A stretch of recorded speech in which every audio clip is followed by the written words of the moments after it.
James chapter 3, verse 4. Look also at ships.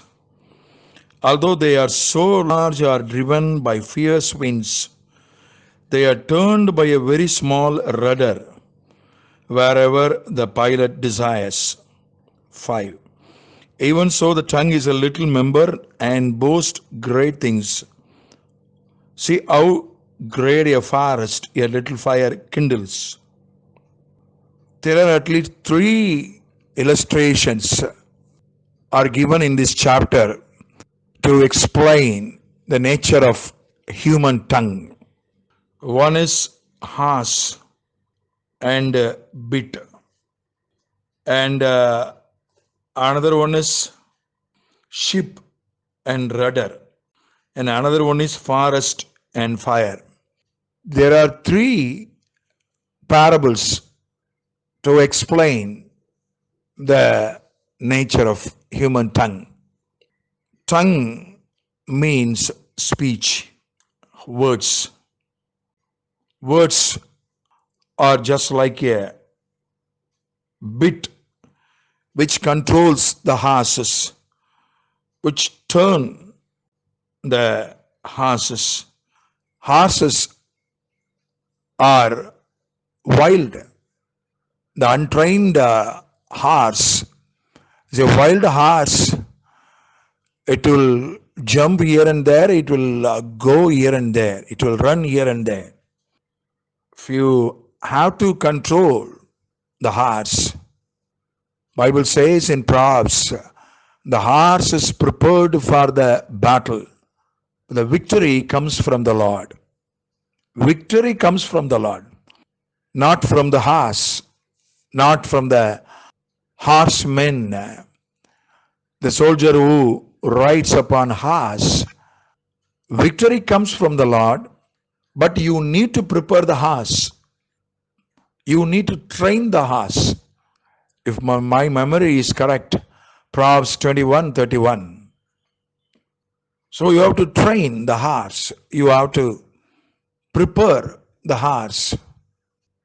To train and to prepare the horse, tongue plays the major role. Speech, words. To train yourself for victory, to prepare yourself for victory, your speech need to be trained. Your words need to be prepared. You need to speak right words. Your speech needs to be right. Then only victory will come from the Lord. Victory does not come from the speech. Victory does not come from human words. Victory does not come from human preparation or human training or human planning. Victory comes from the Lord. When God gives victory, when you prepare yourself by speaking right words, then only God gives victory. So there is connection between our speech and victory from the Lord. We read in Ecclesiastes chapter 5, you speak without any haste, speak slowly, speak patiently, because if you speak something wrong, angel of God will destroy your works. God's anger will rise because of our wrong words, and God will command his angels to destroy your works. So there is connection between our speech, our words, and our works. When we get victory in our works, when we speak without haste, when we speak rightly and patiently.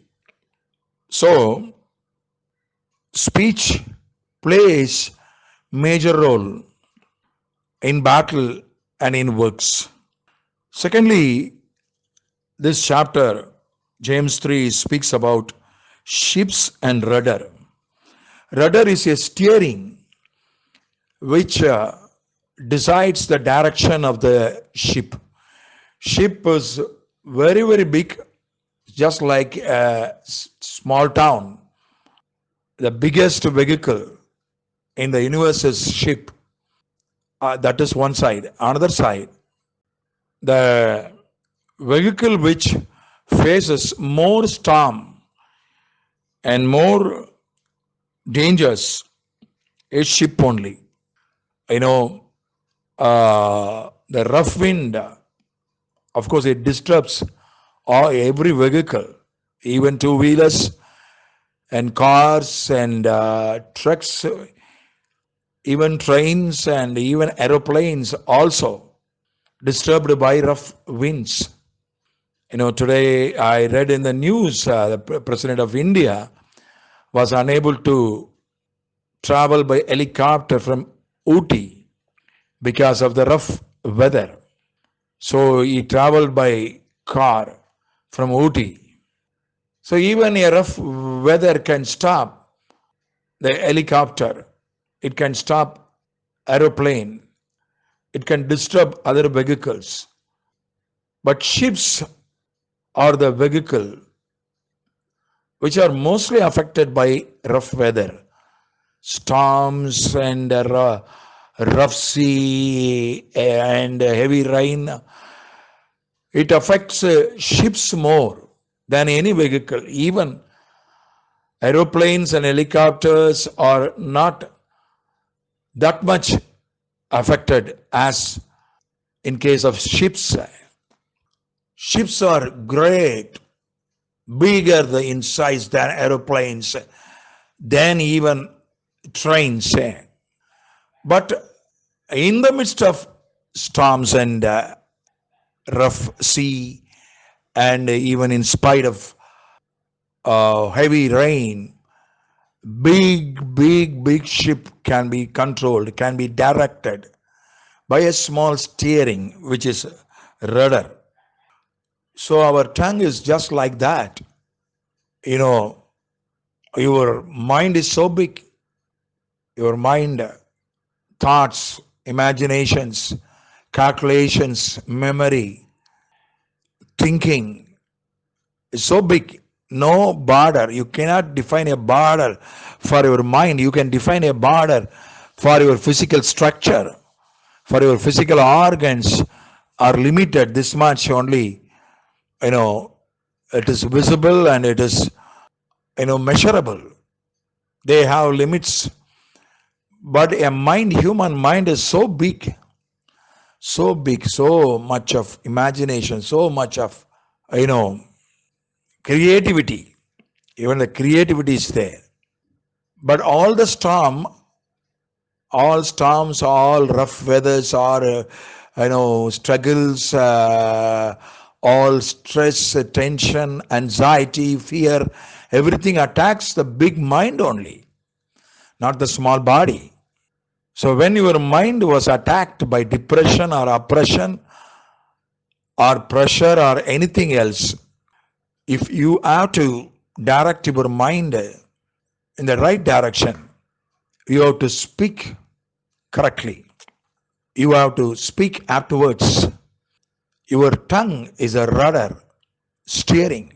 So let us be aware that what we speak matters. Our words decide the direction, the control of our mind, of our life. May God help us. Amen.